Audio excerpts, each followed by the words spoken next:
Everyone, I'm the Tax Pro, and today we're going to talk about setting up expense accounts in QuickBooks Desktop. So this right here is QuickBooks Desktop. In order to navigate to the chart of accounts, you're going to go to Company, scroll down to Chart of Accounts, and it will pull this up.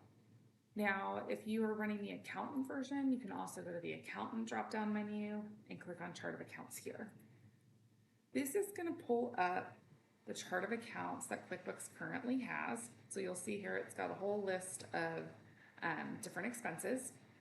And I'm going to show you when you go to create a new account, this is going to show you all the different types of accounts you can create. So we have expense accounts, but then we also have cost of goods sold accounts and other expense. All three of those are actually expense accounts, and I'm going to explain the difference between those three, and then we're going to talk about how you know what expenses you should actually have. So expenses up here is what you're going to use to classify any sort of account that is looking at indirect expenses that are part of your operating activities. So indirect expenses occur through the operating of your business, but you can't directly tie them to the process of providing the services or selling the products. What I mean by that is these are going to be things like utilities, office supplies, insurance, that kind of thing. Whereas direct expenses are going to be classified under cost of goods sold.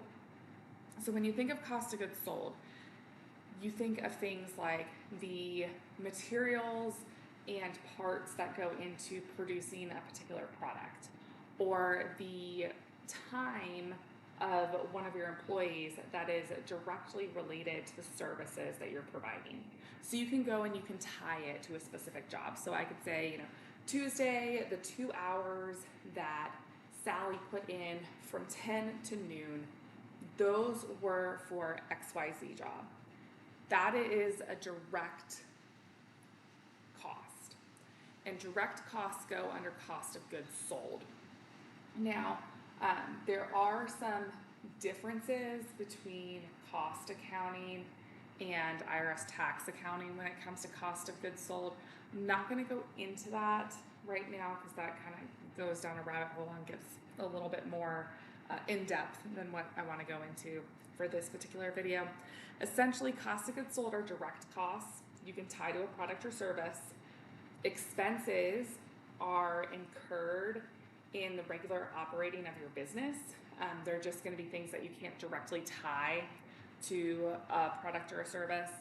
And then other expenses are expenses that are incurred, and these are not necessarily part of running the business per se. So, utilities, if you have a building, obviously we need to have electricity.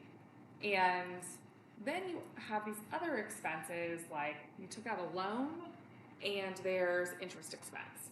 The interest expense for the loan is going to be an other expense because that's not part of the operating of the business. That's a financing activity. It's not an operating activity. So if you have other expenses like that, you're going to put them in other expense. And then those expenses live on a different part of your profit and loss.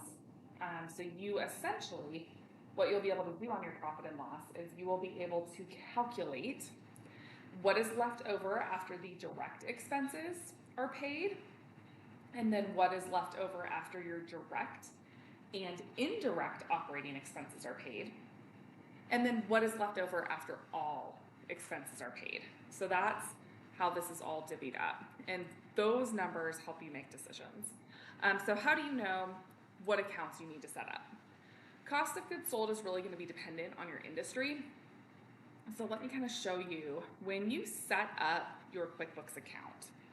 QuickBooks is going to suggest a chart of accounts based on your industry. So you're going to tell QuickBooks what your industry is, and then it's going to give you a suggested chart of accounts, which is what you're seeing right here. I haven't added any expense accounts to QuickBooks.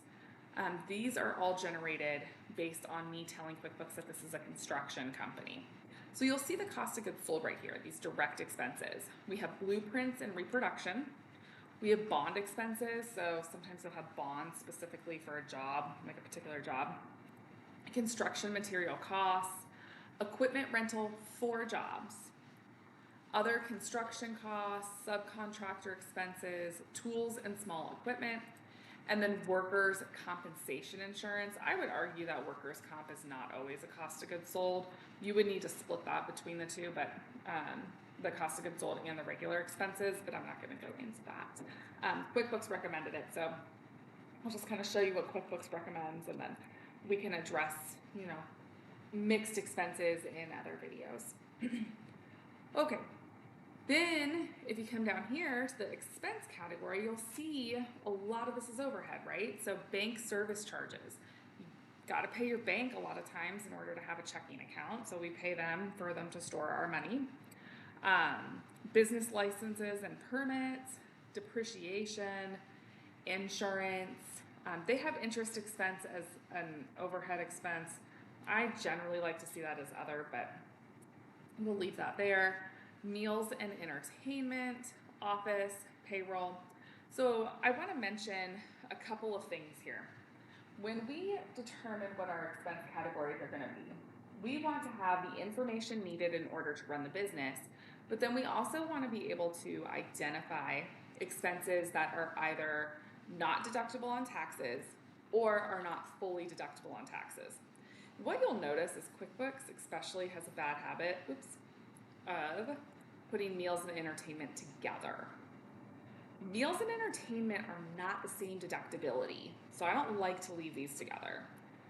Entertainment is no longer deductible on tax returns. Meals vary, so sometimes you'll have a 50% meal, so you can take 50% as the deduction, sometimes you'll have 100. Meals really vary. Other things that are not deductible or not fully deductible, penalties and any sort of fines for doing things that are not legal. So this would be things like maybe you got a parking ticket because you parked in the wrong spot, or maybe you forgot to file something. Those aren't deductible. These fall under illegal activities, and it's not just like illegal, like we made a really, really big judgment error. They can be things like you parked in the wrong spot or somebody got a speeding ticket. Those aren't deductible. So you'll have those items that are not deductible. Entertainment is not deductible. Meals are partially deductible. Charitable contributions need to be taken into their own category. Those are not always deductible. It depends on how the business is taxed, if those are deductible or not for the business. And if not, oftentimes they will just flow to the owner's personal return. So you'll want to understand that. The other place that I like to start when it comes to expenses for a business is I like to look at the tax returns or the tax forms for businesses, and these can give you a great idea on where to start. So this is Schedule C. This is the profit or loss from business, and you'll see this has a lot of great expense types. So advertising, car and truck expenses, commissions that you may pay, contract labor. Depletion is very similar to depreciation. Employee benefit programs, insurance, interest, legal and professional services, office expenses, all rent, all of these are potential categories that we can divide our expenses into. And so just like with the income accounts, you're not stuck with what you put in here. You can always change your expense accounts around and modify different categories, add categories, combine, etc. You're not stuck with this. You can add different expense accounts throughout the life of a business, and you will, because the way that you operate your business is going to change. So As a summary, we want to make sure that we can easily translate this information to a tax return. And then we also want to make sure that this is going to help you run your business. So I like to start with tax returns. The forms have some great categories that you can use to help you determine what expense accounts you should be setting up. If you have any questions, please let me know. And I hope that this was helpful. If you could give us a like and subscribe, I would greatly appreciate that. And I will see you guys in the next video.